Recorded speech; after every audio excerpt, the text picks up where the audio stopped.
guys, welcome back to my channel. This is my 34 weeks update. There's a few things that have happened since my last update. I am actually filming this 35 and a half weeks pregnant. Last week was just so busy and I didn't really feel that great, so it's a little behind. Some of the symptoms that were different was some vag pain, which I went to my appointment last week for 34 weeks and they did check and said that baby was head down. So there's some pressure down there and it kind of happens on and off, but it usually just goes away on its own and I don't have to do anything for it. So that's been fine. I have had more like lower back pressure than usual. It just kind of feels like achy, kind of like when you would have a period and your back's just achy. Now during periods I would use like a heating pad. I just don't think that's gonna help in this situation, and it doesn't last that long, and different like positions can help relieve the achiness, so that's been manageable as well. Another thing was dry eye. I don't know if that's allergies or hormone related. I think I read that it can cause that, some eye irritation, so that's been going on as well, but it's nothing like a symptom of preeclampsia. I checked with my doctor and she said like there's no protein in my urine, my blood pressure's like very fine, and I haven't really been experiencing it the past couple of days. It was just like mainly all last week. A new symptom that I had last week, and it's not happening anymore now in 35 weeks, but it was diarrhea. And it started off fine, like it was like loose as a goose, but it wasn't urgent. It was just like one time and be done. And everything I read was like third trimester, your intestines are squished, there's a lot going on, like, so your digestion is completely different. That's fine. It wasn't bothersome. And then on Saturday, I woke up and I was just so sick. Like, I felt drained. I had diarrhea for hours and hours. And yeah, so that day I didn't leave the house. I didn't really eat much.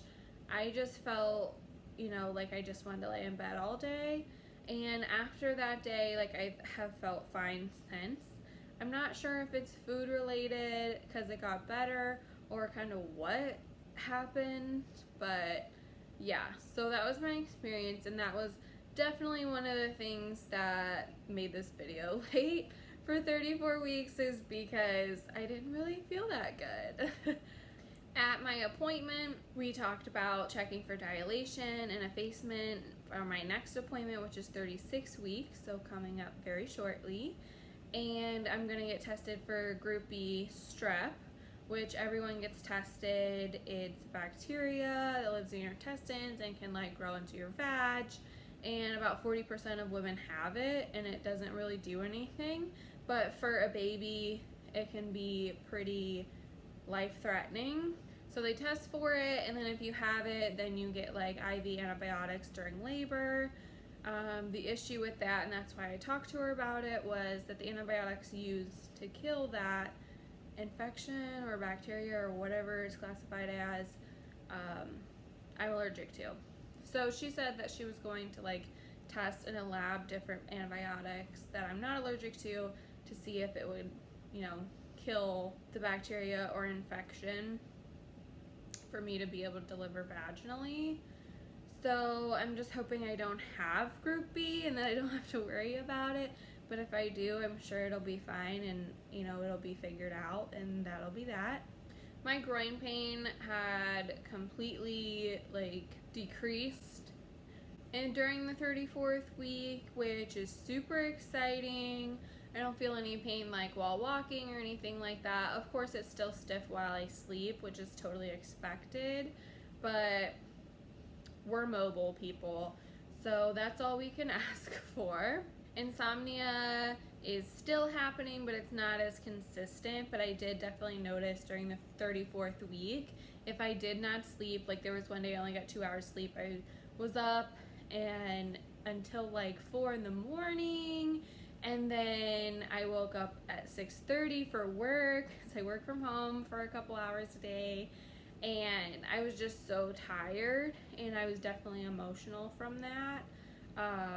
So that's definitely related, but it's gotten a lot better, and I've tried to work in naps every single day in case I go into labor. I just want to have like some rest, so that's been my new routine.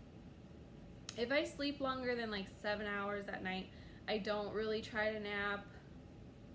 But you know what? Sometimes I do. Just like if I fall asleep, I fall asleep. And you know, it's glorious. We can get all the freaking sleep right now. Me and this little babe need sleep. So it's fine if I slept like 10 hours at night and then I take a 2-hour nap. That's great. My husband and I took our maternity pictures and finished up the nursery. So everything's together. We even got the car seat in the car. Everything is locked and loaded. Another thing that I have been experiencing a lot more lately is that the baby has the hiccups at least 2 to 3 times a day. I did ask about this just to make sure like she doesn't have the hiccups too much, and they said it was completely fine. That it's just like she breathes in the fluid and then that's what happens. It's like her practicing. So that's super cute and good to hear. And I have a little clip.